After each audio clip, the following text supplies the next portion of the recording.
What's going on, everybody? Soliaka here, and we're going to talk about this entire debacle. This is in Pinellas County.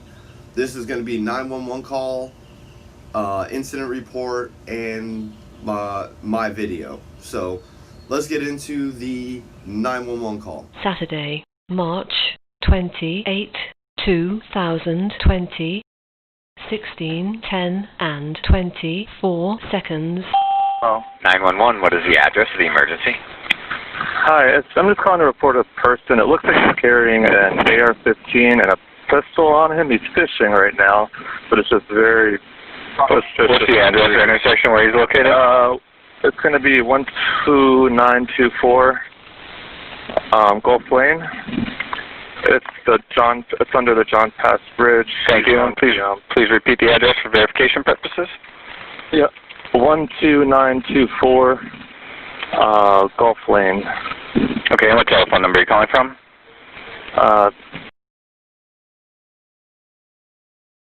Okay, and you said he's underneath the Johns Pass Bridge? Yeah, he's fishing. He's wearing a green shirt and some GoPro cameras all over him, and what looks like an AR-15 and a pistol on his hip. Okay. And is he pointing them at anybody or brandishing them at all? He's just walking around with them. Nope. He's just walking around with them. It's just open carry like that. Okay. And he's fishing? He's about to. He just got there, locked up and down, but talked to a couple people that were fishing there. Okay. I think I see a sheriff right now coming up, so... Yeah, I'm looking to see if we have a call out there already. Yeah, it looks like we have. Hold on, I'm looking at it now. I mean, he's not doing nothing, but it's just right up across the chest. Yeah. So if he showed up in a black SUV or not? I'm not sure. We have another call for something. The Johns Pass area. Okay, hold on. And he's more towards the ocean side, not really the bay side. Okay. Did the deputy make contact with him? The deputy is on the way over there. Okay. Car. Okay. Let me know if he makes contact.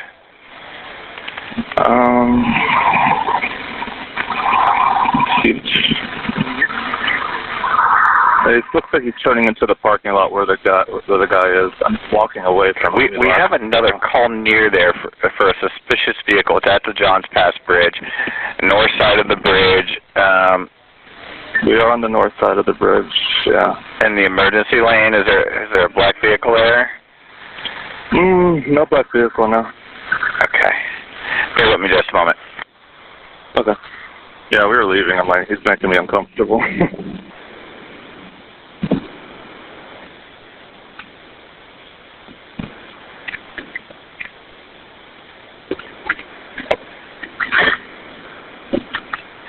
But the unmarked SUV did go into the parking lot where we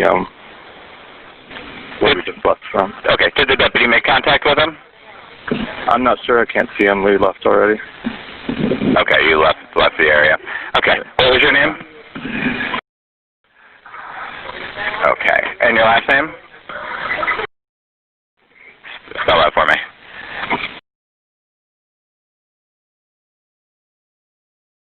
Okay. And you said he was more towards the ocean side?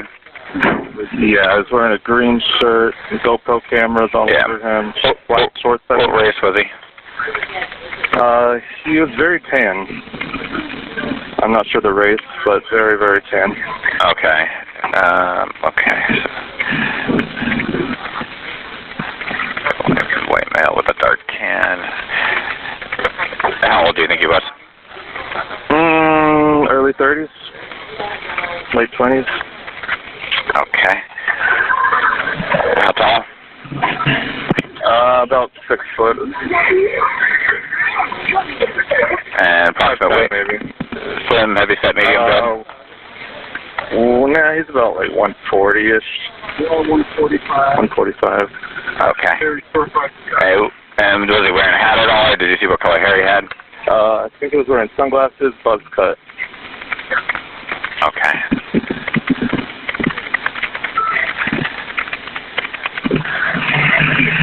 Alright, I'm going to go ahead and let you go. My name's Calvin. We've got deputies on the way out there for them, okay? All right, thank you. You're welcome. Goodbye. All right. Now that we've heard the 911 call and why they responded or whatever, don't really care, whatever. Then, you know, we go through the whole interaction, and you're gonna see the video at the end, the complete video at the end of this. But we're gonna talk about the incident report. This happened on March 28th at 6:15, or not 6, 4:15 p.m. and it lasted until about 5 o'clock p.m. Pay attention to that. We've got Sergeant Eugene Panacea, or Pancia, whatever. I don't care. And what he has to say is, on March 28th, 2020, I was traveling southbound on Gulf Boulevard in Madeira Beach, approaching Johns Pass.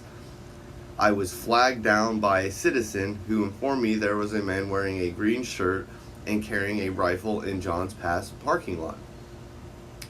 I then pulled into the parking lot at 12924 Gulf Lane and requested for backup. I then noticed a person wearing a green shirt with what appeared to be an AR-15 slung across his chest. He was in the parking lot walking towards Gulf Boulevard. Initially, I was not sure if what I saw was in fact an AR-15 or a BB gun, or a BB or airsoft gun, and asked the subject, later identified as Solo Yecker, what he was carrying. He said he was carrying an AR-15, and then I drew my weapon. That's a lie. Check this out. Hey man, what's that? A fishing pole. What's the other thing? My AR pistol and my handgun. Alright. He was carrying. He said he was carrying an AR-15, and then I drew my weapon. I told Michael I was going to continue to hold him at gunpoint until backup arrived. Michael said that he was not breaking the law because he was fishing and was therefore allowed to open carry firearms. I did not immediately notice that he was carrying a fishing pole in his right hand because my attention was drawn on the weapon. Check this out. Hey man, what's that? A fishing pole.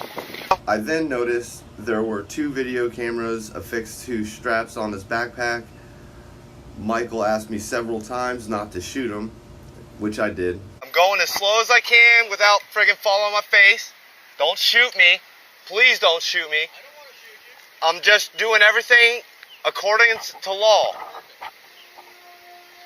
I then ordered Michael to get to the ground, which he complied with. I also told him several times not to reach for his weapon, and he replied back saying he was not going to reach for his weapon. I'm not touching nothing. Is your handgun drawn? Get on the ground, bro. Is your handgun drawn? Yeah. Once Deputy Salzman and Deputy Russell arrived on scene, they got him laid down. He was just fishing. He got an AR-15 on him though. Open carry.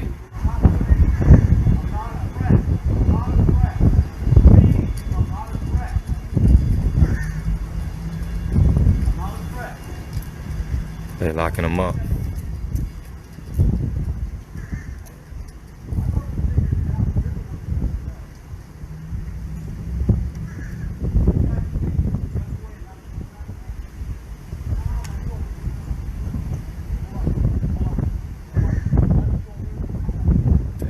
We just over here at Johns Pass, just trying to fish.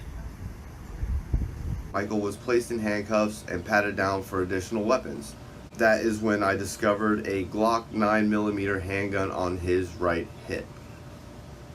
Well, just to let y'all know,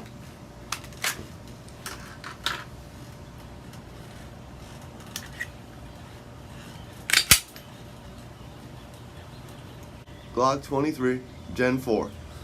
And for anybody that knows, this is not a 9mm. back to the story. It's not over yet.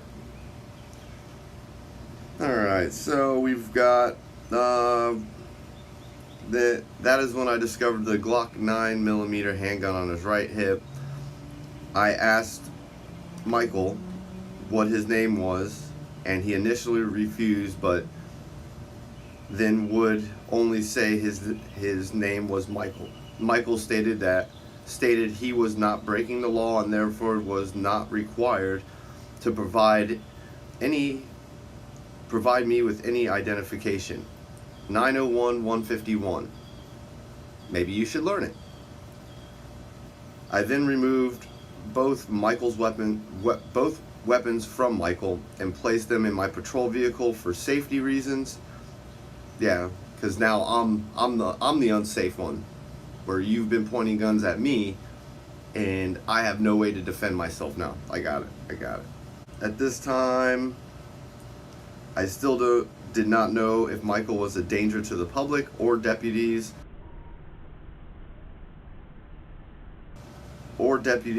and that is why we disarmed. That's why he was disarmed at the time. I said it numerous times. Check this out.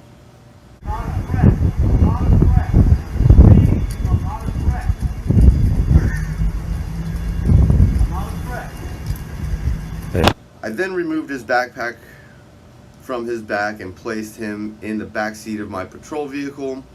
I then searched his backpack for additional weapons and his identification and found neither. Watch what he says when he goes through my backpack. Check this out. Of course this prick doesn't have his ID on him. You check his body. It looks like he might have a wallet. He had a phone, I don't know if he had a wallet. Hang on his bag real fast.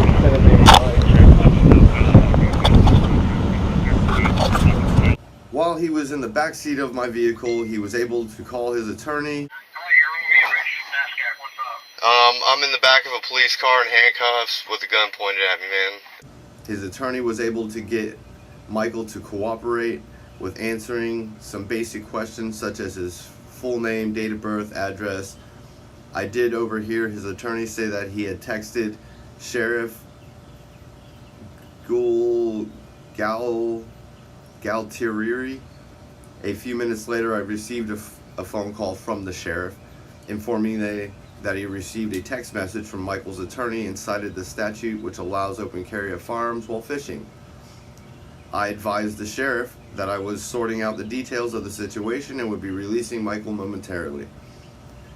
I came into contact with Michael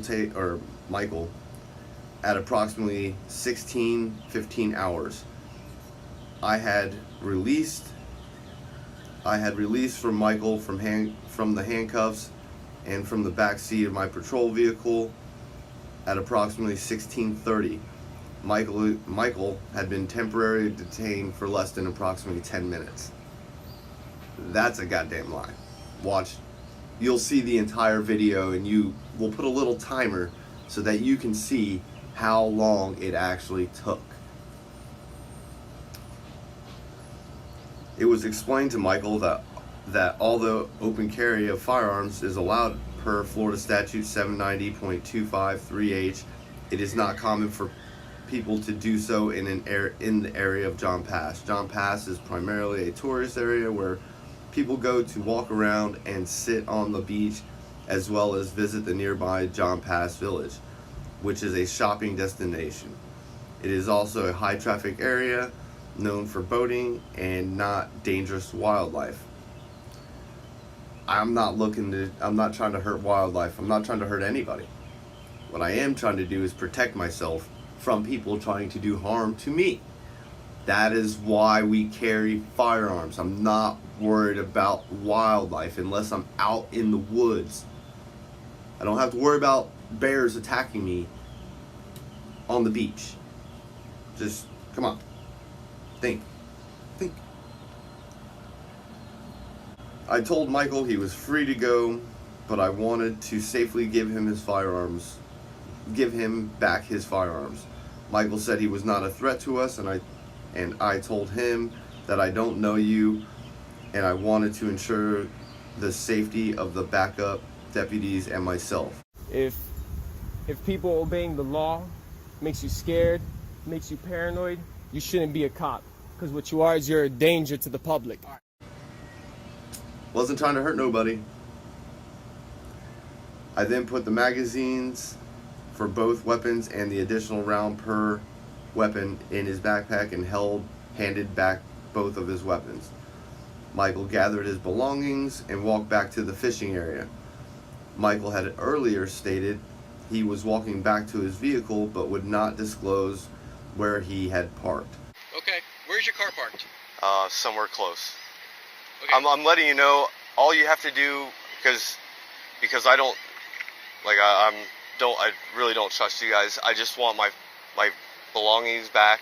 If we need to set them on the ground over here on the dirt, whatever you got to do, and I will go about my day until I feel comfortable you're not going to harass me after the fact. Michael's identity was identified through David. He was also negative for wants or warrants. Of course, not stupid. Criminals are dumb. I know I'm not doing nothing wrong. Why don't you just leave the law-abiding alone? But no, you had to run my name through David. You had to do all the things that you wanted to do that proved nothing. I later learned that Michael has a YouTube channel. The name for the channel is Solo Yacker and appears to be a channel devoted primarily to Second Amendment rights. Yep. It also has numerous videos of Michael fishing while armed and interacting with various law enforcement agencies throughout the state. Yep. An unidentified person took a cell phone video of a small portion with Michael and this posted to various social media accounts, to include the Pinellas County Sheriff's Office Facebook page. So we basically understand it all started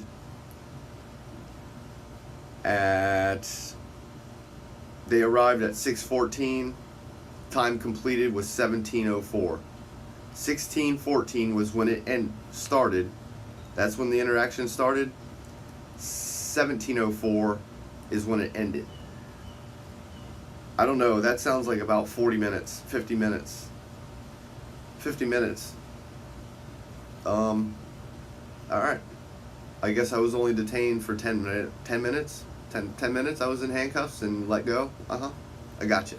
This is from Detective Jack Szymanski. So at this point,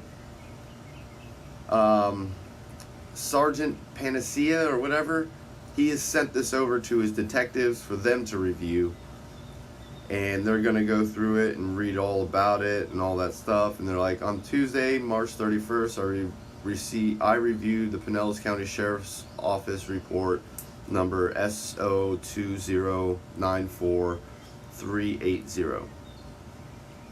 The report documented Sergeant Panacea encountered with Michael Taylor.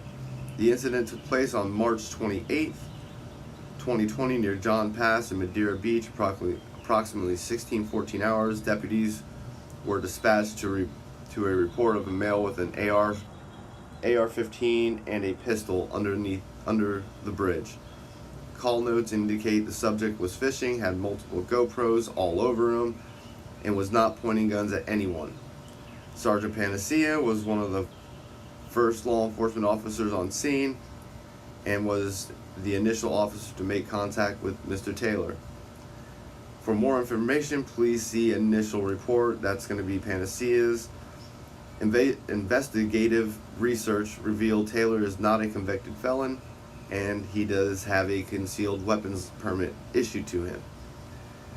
While further reviewing the incident, I was able to locate 2 Facebook pages owned by Taylor. The first one is related to Taylor's political campaign, while the second is concentrating more on the discussion and advancement of Second Amendment related issues. Additionally, I also was able to locate a YouTube page, Solo Yacker, maintained by Taylor. Reviewed of the content on the page reveals that Taylor is a Second Amendment advocate and has made a hobby out of traveling the state of Florida, filming his interactions with law enforcement while engaged in fishing and exercising his constitutional right to open carry firearms. Worthy of note is the fact that despite having a valid state of Florida concealed weapons permit, Taylor chooses to openly carry an AR-15 rifle or AR-15 style pistol slung over his chest with a handgun holstered on his hip. One or more GoPros cameras attached to the straps of his backpack, and in majority, if not all instances, one fishing pole. As there was no violation Florida state statute, this case will remain closed with no additional follow-up needed. So, yeah. You know, like, it is what it is, but, you know, this is the education half of it, and I don't think a lot of people understand that even though I go out and I have the GoPros and I'm carrying a rifle, I'm carrying a pistol, the thing about what it is the right to do it. Not everybody has a handgun. Not everybody has a rifle. Not everybody has an AR pistol or any kind of rifle caliber pistol. So whatever you do have, that is why I do carry what I carry, is to show the fact that you can carry it. So that is what this is about, the education. Obviously, Panacea didn't understand the law, because you're going to see in this video, he didn't understand the law. Alright, put your hands up for me, bro. Why are you carrying around that? Because I was just fishing. With a gun? Yes, sir. I was in Florida. We can do this. Yeah, I don't know, bro. I'm letting you know. I'm trying to let you know, while you're engaged in fishing, hunting, and camping, you can do this.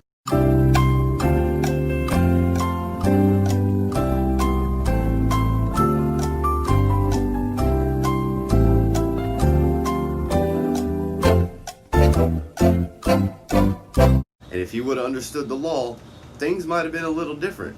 But unfortunately, they like to point guns, put people face down on the ground, and violate, constitutionally protected rights. Turning off video cameras that are documenting you. You can't do it. You just can't do it. That is a violation. Taking my gun, that's a Fourth Amendment. Stopping me from allowing me to protect myself is my Second Amendment violation. You were ready to take me to jail. You thought you got me that day. But we're gonna get into this video. Don't forget, hit that like, share, and that subscribe button. Go over to my other channel, The Armed Fisherman, and I'm gonna let you get into this video. So I'm gonna get out of here. Solo Yacker, deuces.